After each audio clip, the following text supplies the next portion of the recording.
And so, my fellow Americans, ask not what your country can do for you, ask what you can do for your country. I am a real American. Good morning, everybody. How are you doing today? It's CSAP, Common Sense American Patriot, with your Common Sense Politics show.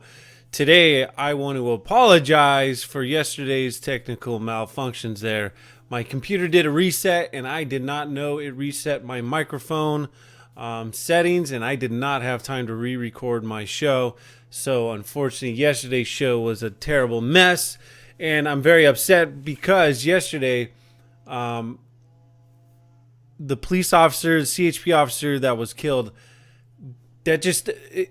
I'm so sick of the anti-police rhetoric. So I was very passionate yesterday's show.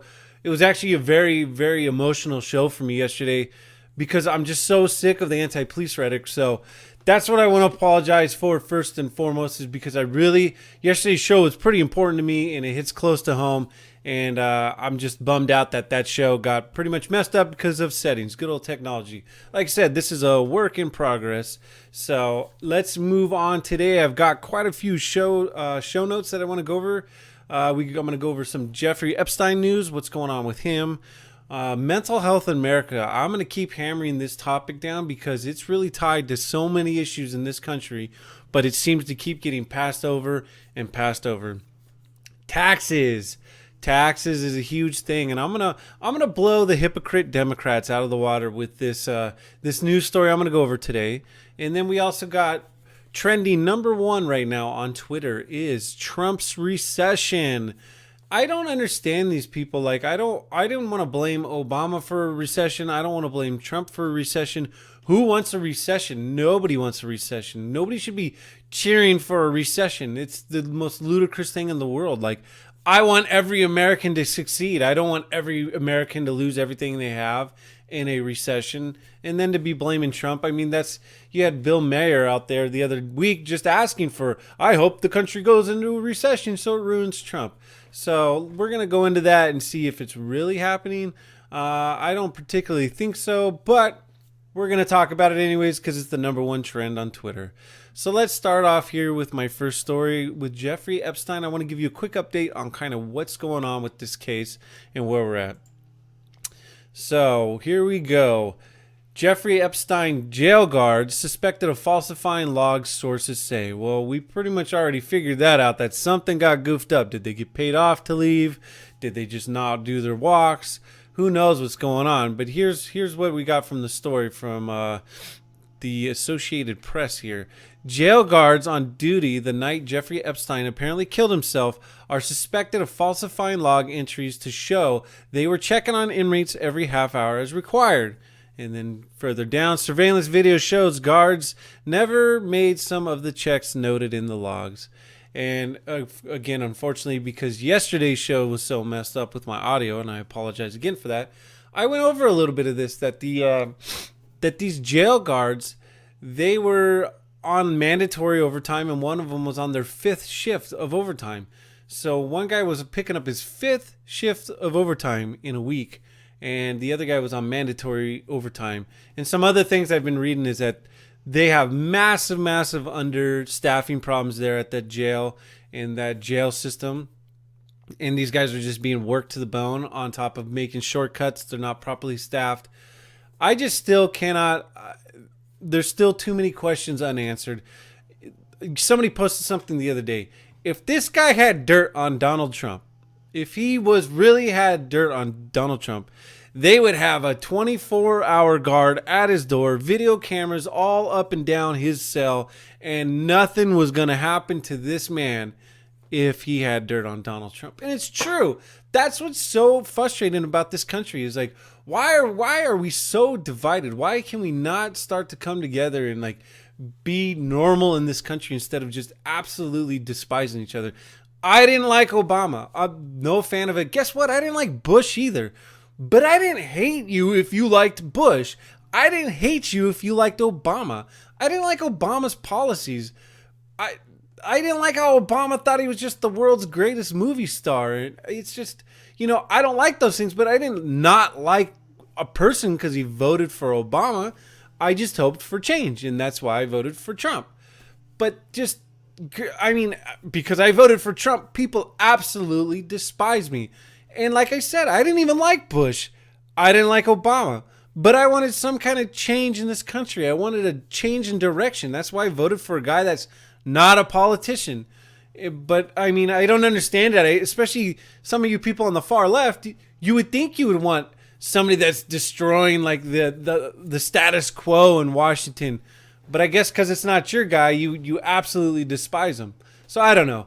Just going back to this, that's where this country is. It's just so divided. So Jeffrey Epstein, still a ton of questions to be asked. Who knows what's going on? This is just bad. It's so bad. It's just, I don't know if it's corruption, that these guards were paid off, or they just weren't. Also, the warden was put on leave. So the jail warden was put on leave for this. And like I said, there's still a ton of unanswered questions. Hopefully we get to the bottom of this. So far, I'm happy with what I'm seeing out of this investigation. You know, nobody trusts the FBI. I don't personally trust the FBI or the DOJ for that matter.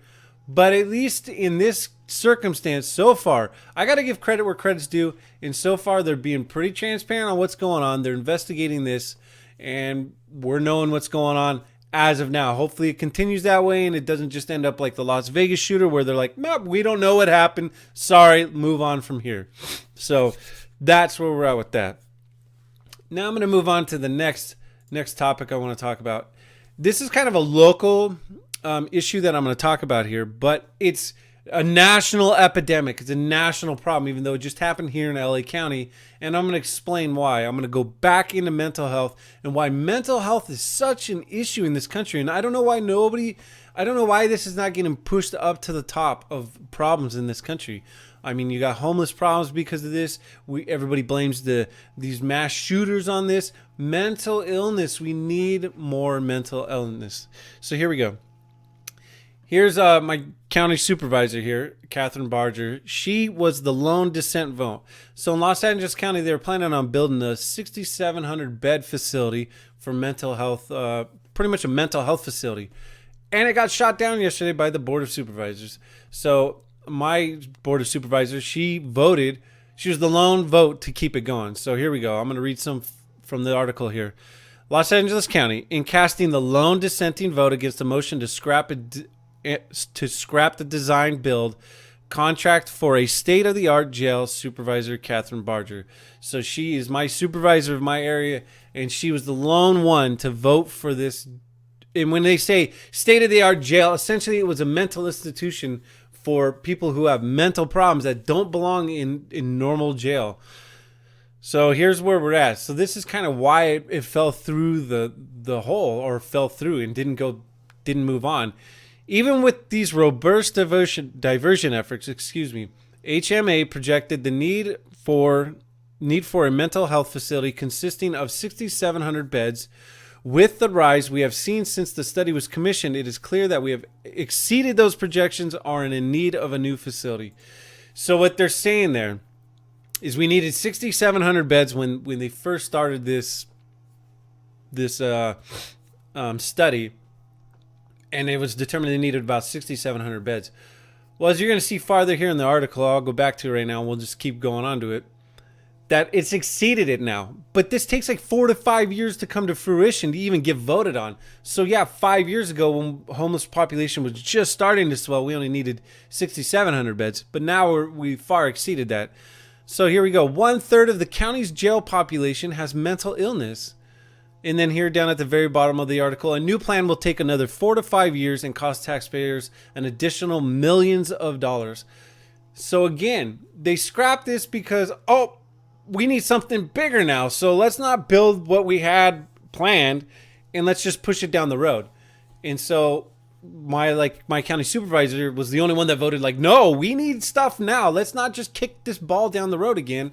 And like I said, now we're not going to have another vote here in LA County for another 4 to 5 years. They're going to do another study that's going to take another millions, tens of millions of dollars to come up with another plan. Okay, so you needed 67. Why couldn't an amendment be done to make it 10,000? I don't understand why government does this. Just like with schools, like me and my wife were just talking about this with schools. They build these schools for the direct need of the whatever area they're building the school in. But then all these schools always have to end up building trailers and doing this and doing additions and building extra here and trying to do it as the school is growing. Why not build these areas, these things big enough to grow into them instead of having to come back later and remodel, add trailers, take away playground area, restructure, rebuild? I'm sure that costs double the money than if they just would have built it a little bit bigger and then they can grow into it. Just like this 6,700 beds, how hard is it to go, okay, instead of 6,700 bed facility, let's do a 10,000 bed facility and grow into it. But no, we got to scrap the whole thing, put it on hold, and then now we got nothing. Now we have nothing. And I just want to show a picture here of just kind of the homeless situation. So right here, the problem of homelessness in the U.S. So we have 1.75 million number of homeless people in the U.S. 22% of the adult homeless population suffer from a severe and persistent mental illness. 66% of the homeless have problems with alcohol, drugs, abuse, or mental illness. So we're around 88% of all the homeless have some kind of addiction problems, mental illness, but we're doing nothing about that. I mean, you're talking about 1.7 million and 22% of that. So, I mean, that's probably around 350, 400,000 just off the top of my head of homeless that have just mental problems, and it's going unchecked here. So here's another quick article about mental illness. I just want to hammer this home that mental illness is just such a huge problem and it's just being blown past. Nobody's really paying attention to it. So here's the state of mental health in America. So I posted this another day on my show, but I want to go back to it. So this is talking about right here that I got highlighted. It's talking about Americans that already have health care in America and that are already being treated for mental illness. But many Americans experience a mental health condition still report having an unmet need. 1 in 5 or 9 million adults reported having an unmet need.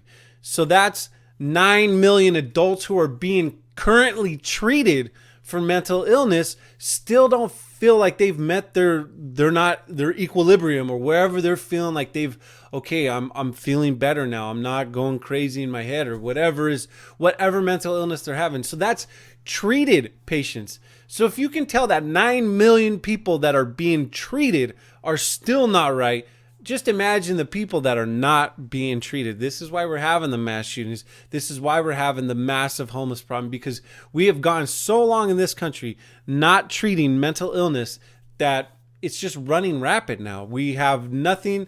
We have no solutions, no answers. And then when we finally do come up with one here in LA County, hey, let's kick it down the road. We'll re-vote on this in another 5 years. We don't have another 5 years. We have people, jails and hospitals are not built to handle the mental illness problem. A hospital, they get put on a 72-hour hold. They're just there to kind of check them out, see what they're doing, what's going on with them. And guess what? After 72 hours, thank you, goodbye, see you later. Take these meds and see you later. But there's no follow-up with it. There's no counseling, no follow-up, no anything. It's just goodbye, go back out on the streets and go back to your homeless encampment. Same with the jails. The jails aren't there to equip to handle mental illness. So no officer wants to arrest these people. They know they're mentally ill. It's not throwing them in jail is not going to fix anything. These people need help, and we need to get more facilities to help the mental illness in America. So I'm going to keep hammering this every day, I promise, because mental illness is one of the biggest, most rampant, untreated problems in America, and it's leading to many, many, many things. The mass shootings, the homeless issues, overcrowding in jails, crime. I mean, that is a big root of the problem. And for some reason, we're too afraid to tackle this mental illness. I understand people don't want to be labeled as mentally ill or this or that. But listen, look at society. Society is falling apart because people need help and we're not getting it to them because it's like this big bad element that we don't want to talk about. We don't want to talk about mental illness. We have to. This is what's destroying our country from inside, because these poor people are not getting the help. And the sad thing is we have all the stuff in the world. And I'm not saying, I had somebody talking to me about, the pharmaceutical companies, all you're talking about is just drugging these people up. I'm not talking about drugging anybody up. Listen, I'm not a fan of the pharmaceutical companies at all. And that's when I talk about mental illness, that is not what I'm talking about. I am not talking about throwing somebody into a padded room and doping them up with all kinds of drugs. No, I'm talking about getting them counseling, getting them help. There's all kinds of different treatment plans now out there besides just handing somebody a handful of pills and sending them off to La La Land in their head. So I am not for that. So for anybody that thinks I am for that, I am not. I'm not for the pharmaceutical companies. I am not for drugs. I'm not for any of that. I think we did just fine for millions and millions of years without a bunch of pharmaceuticals. So I'm not for the drug companies. And I think what's going on in the drug company, it's disgraceful. And that's another thing we can get into another day. But I just wanted to touch on that part, that I am not for pharmaceuticals. And I just believe there's many ways we can help these people, and we're not doing it. All right, on to the next story. Sorry about that. I got a little bit of a runny nose today, so I'm trying not to do that. Anyhow, just trying not to do that on the record today while I'm filming. But sorry, my nose is just a little runny, so I don't know if I'm getting a little cold or it's allergies. I don't know what's going on out here. Anyhow, on to the next story. I digress here. So California lawmakers call for a $25 gun tax. So I'm going to hammer the Democrats on this, because obviously this is a Democrat policy. And let's go on here. Assembly Bill 18 would add a $25 tax to all handguns, semi-automatic rifles sold in California. In essence, what they're trying to do is tax constitutionally enumerated rights. Yes, so I thought taxes weren't a bad thing, Democrats. I thought taxes, that's not a bad thing. If they're not a bad thing, why are you implementing taxes? Essentially, you're trying to punish people or make guns more unaffordable by adding this tax. So obviously you're being a hypocrite somewhere. Taxes are good or taxes are bad. So you say taxes don't hurt businesses, but yet you're trying to tax guns to make it less affordable. You're trying to add more money to guns, and you're trying to price them out by adding taxes to them. So isn't that the same thing if you add taxes to citizens? If you tax more citizens, you're going to tax them into bankruptcy, that they're not going to be able to afford anything anymore. Same with businesses.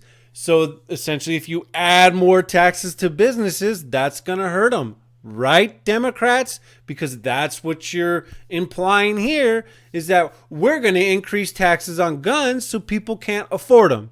So there you go. This is a jackpot for us conservatives about taxes. Taxes are not good. So if any Democrat tells you that taxes are fine, they're not a bad thing, they're full of it. Because look at what they're using here. They're weaponizing taxes to go after our guns. So that's what taxes are. Taxes are not a good thing, and that's why they're using it to go after guns. So when they talk about we're going to increase taxes on those businesses, what they're telling us, they're going to punish businesses. When we're going to increase taxes on the people, they're going to be punishing us. So taxes are not a good thing. Thank you, Democrats, for putting out this bill, because you really want to punish those big bad guns that go out and kill everybody. You know, they just grow legs, walk away, and decide to kill people. Just seemed like the guy with the knife the other day here in Southern California. You know, that big bad knife just grew legs, walked around, and just started stabbing people. Again, boils back to mental illness. It's not the guns, it's not the knives, it's the mental illness. If a person's going to kill people or wants to hurt people, he's going to figure out one way to do it or another. It doesn't matter if he has a gun, a knife, a machete, a pipe bomb, a pressure cooker. He is going to do lethal, massive damage until we get this checked. Mental health. And taxes are a bad thing. And Democrats, thank you. You just gave us all the ammunition in the world, and no pun intended there, since I was talking about guns. But ammunition to go and show that you are using taxes as a weapon. And so taxes are not a good thing. So anytime Democrat talks about taxes, well, Bernie Sanders, I'm going to raise taxes. Joe Biden, I'm going to take the tax cuts and raise taxes. He wants to hurt you. Taxes are not a good thing, and this is a perfect example of why they are not a good thing. Okay, so now let's move on to Twitter, the last thing I'm going to talk about today. Okay, yep, still got a little bit of time here. Trump recession. So this is the number one trending thing. Trump recession. This is kind of silly. I heard a little bit. This is the first time I even heard about it. I heard a little bit on the talk radio this morning, and the yield. So I guess the yield curve is finally at a negative. I'm not an economist, but allegedly in the past 50 years, every time the yield curve has gone into the negative, that a recession has hit, and it's all over. The economy's done. It's crashing. We're burning up. The world's global crash recession here. That's what, if you go on Twitter right now, it's on fire with that. It's just the world is ending because this yield. I'm going to say no. I mean, the writing on the wall, okay, listen, our stock has been going up. There's always going to be a fix and up and down. It's always done that since the Great Recession back in the 1920s. It always goes up and down, up and down. But right now, I still feel like everything's pretty strong based on everything. I've read a couple other articles about different things that are going into this. Everybody's just taking this one piece, this yield thing, and it's a catastrophe. Yeah, the stocks are down a little bit today, but how many times have we seen that? They go up and down, they go up and down. But I still think our job market is super strong. We are doing great. The trade is doing good. Hopefully we can get this UMCA deal, the Mexico deal and the Canada deal finally done, finalized. That will help. You know, we are still doing this trade war with China. But listen, we need to do this trade war with China. I don't like it. Nobody likes it. But China is ripping us off. Obama said it. Bush said it. They've all been saying it. China has been ripping us off for years. So, yes, unfortunately, it's a little painful. I know farmers are getting affected by this, but listen, you have to play ball or you're just going to keep getting cheated. Do you want to keep getting cheated by other countries? I don't. So, it's one of those things where you're going to have to suck it up. I don't like the trade wars. I don't like the tariffs. I'm not a fan of the tariffs. But I understand if I don't want to get ripped off anymore, then you got to stand up to the bully. Sometimes standing up to the bully, you might get punched in the mouth a few times.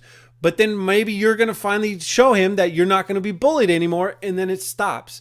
And then your life is better. It's better than it was before when you were being picked on and this guy was taking your lunch money and stealing from you. Yeah, you might have got hit in the mouth a few times, and that's kind of where we're at with this trade war. I know it's kind of I'm not trying to do a violent bullying analogy, but it's just, it's tough. That's what I'm trying to get at, that it's tough. We are going to have to go into this trade war, and we're going to have to fight it out. We're going to have to do it. It's tough right now. This is the part where it's tough. We're actually standing up to the bully, and this is where you got to play hardball. And it does affect things. Like I said, the farmers, I know they're being affected by it and different things. But if we can get through this and we can stand up to China, the economic bully, our lives are going to be much better at the end of the tunnel. The light is there. It's at the end of the tunnel. We're getting there. China's economy is hurt. You think we're in a recession. China is absolutely hurting, but they're doing the same thing. They're trying to hold their ground because they know they're ripping us off, and their economy's been booming for the past century because we've allowed this to happen. Their whole economy is just killing it because they've been ripping us off. So now they're trying to hold their ground as we're trying to stand up. So that's where we're at. So you got to understand, we must stand up to China. We cannot allow what was going on to go on. And I don't like tariffs, but you have to understand the bigger picture here. We're going to have to suck it up. We're going to have to back Trump on this, and we're going to have to see this through. And like I said, I'm not a fan of it, but it has to be done. We're not doing it with any of our other trade partners. It's just China, the big giant bully in the world market. So just stick with it. I don't think we're going into a world recession. So here's some tweets from Trump today. He's been obviously talking about it because this is the number one trend in America, and they want to blame it on Trump. So here's Trump's tweet earlier today. The Fed has got to do something. The Fed is the central bank of the United States, not the central bank of the world. Mark Grant at Verney Company. Correct. The Federal Reserve acted far too quickly and is now very, very late. Too bad, so much to gain on the upside. So I'm not a big fan of the Federal Reserve. I don't like this whole printing money idea. I wish we'd go back just straight to the gold standard. But it's true. The Fed is not the World Bank. It's the Bank of the United States. So they need to adjust the rates and do whatever they can to help our economy, not the world economy. So that was Trump's first tweet on that. And then he could put out another one. Here we go. Here is his latest one on this. So far, you've had tariffs imposed on $300 billion worth of Chinese product, but you can't tell me that it has hurt our economy, and it really hasn't led to any kind of serious rise in prices at the consumer level at Varney and Company at Fox Business. And Trump puts in, and we are taking in billions. Correct. We have actually put these $300 billion worth of tariffs on China, and we've seen just a little blip. It wasn't, I was expecting a lot worse, I'm not going to lie, because like I said, I don't actually agree with the tariffs. I understand why they're being done, and so I back them on it. But I was expecting a lot worse when these tariffs were going to go into play. Yeah, we've seen a little movement here in the stocks and a little movement here on different consumer goods. But for the most part, it's been pretty settled. It's been pretty steady. Not much has really changed. And like he said, we're taking in billions more dollars than we would have before. So going back to the recession, I don't think we're going to be going into recession. We might see a little fix, a little dip for a little while, a little correction. But a recession, I'm not going to go that far. I'm not an economist. I don't know, but I'm just going off of the feel of what I feel, what the market's really doing, how our economy's doing. Unemployment rate is still at the lowest in historic levels. There's job opportunities everywhere out there. People are working. People are off food stamps. They're getting on their feet. Things are moving and flowing. I don't see any kind of collapse like in the 2007. I mean, 2007 collapse, the writing was all over the wall. I mean, these houses prices, I mean, when I graduated, all these millennials want to cry about, oh, I have all this college debt. Guess what? You took on this college debt for a goofy degree that doesn't do anything. Like, you should have researched that out, but now you're upset that you have a ton of debt. When I graduated high school, I was at the point where I couldn't buy a house. I couldn't do anything. The economy was crazy. Not the economy, but housing prices, rent was where it is kind of now. There's no difference than where it was when I graduated. So all you boo-hooing out there about, oh, I can't get a house, I can't afford rent. That's life. It happens. It's a cycle. It goes up. Guess what I did? I rent. I saved money. And then when the market came down, I bought a house. It's going to come down sooner or later, but it's not as bad as back then in like 2007. I mean, the housing prices were just, they went from like nothing to the most ridiculous numbers in the world. People were just flipping houses, taking out housing loans, all kinds of crazy stuff. Zero interest bubble rate loans where they pay like nothing and then it turns into some 17% interest rate on these houses. There was so much shady stuff going on in the housing market before 2007 that housing bubble, I mean, these houses were just going up and up and up and up and up out insane amounts, and people were buying houses because they thought they would just flip it in 2 more years and then they'd make a ton of equity and they didn't care what their mortgage was, and it just turned into an absolute disaster. So if you ask me, in my common sense just view, I'm not an economist, I'm not any kind of professional, but in just my common sense view, this may be a little bit of a correction. I mean, there's a lot of things going on right now. We still have the war with China going on. We still have, the housing market has risen. So there's a lot. The stock market has really blown up. So there is a lot of things that have gone up and up and up. And we might see a little bit of correction. It may go down a little bit. But with the economy, the way it's going, the GDP and everything else, the low unemployment, I don't see a recession like 2017. My personal opinion, I just see maybe just a quick, I don't even know, I highly doubt we'll even go into a correction phase. I just think this is just a blip it and everybody's jumping on it because, again, everybody just absolutely despises Donald Trump for whatever silly reason. They just hate it. Trump derangement syndrome is real. People are wishing the American economy will crash so Trump will lose. What kind of insane thought is that? Again, like, I want everybody to prosper. I don't want the crash to happen. I want everybody to start making money. Sorry for you guys that took out $100,000 college loans for gender studies and you can't get a job with that. That's not my problem. That's you researching a silly degree and taking out a silly loan. Sorry, that's your loan. You're going to have to pay it back. I don't feel bad for you. But I want every American to succeed. I don't want a recession to happen. I don't want everybody to lose everything they have. It was terrible. 2007 was terrible. People had no money, nowhere to go, and it was an ugly thing. So anybody wishing for a recession, you need to go get your brain checked, because it's not good. We are all Americans. We should all want everybody to succeed, and everybody have a good life. I enjoy my life. I've worked hard for everything I had, and I don't want to lose it on a recession. I don't think I would, because I've been smart with my money and the things I've always done. But I don't want to see other people lose their money who are living day to day, that are just getting by, that just did get back up on their feet. Look at all these millions of Americans that just did get back up on their feet, and now you're wishing for a recession so they lose it all again. You're sick if you think that way, and I'm sorry, but you're sick if you really want America to go into a recession. That's all I got for you guys today. Thank you. I appreciate your support, and I hope you like my sound quality better again today. And I'm going to keep working on upgrading. There's some more things, more equipment I'm looking at, but I'm just getting started, and I'm appreciating it. I appreciate the support. Please subscribe to my YouTube channel. Please share. Please leave a comment.